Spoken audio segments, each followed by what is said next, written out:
Saudi pro লিগে দুর্দান্ত form ধরে রেখেছে আল নাসর।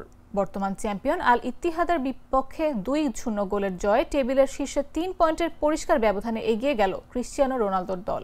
দুই দলই ম্যাচে এসেছিল সমান 3টি করে জয়ের রেকর্ড নিয়ে। তবে কিং আবদুল্লাহ স্পোর্টস সিটিতে আল নাসরই ধরে রাখল নিজেদের শতভাগ জয়ের ধারা।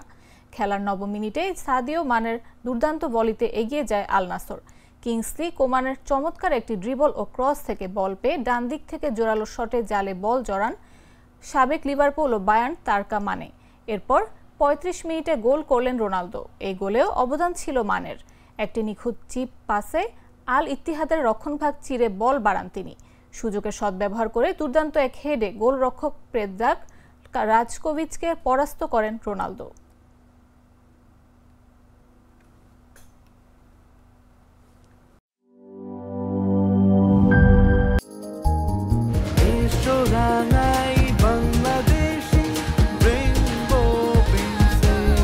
রেইনবো পেইন্টস, ছড়াও জীবনের রং।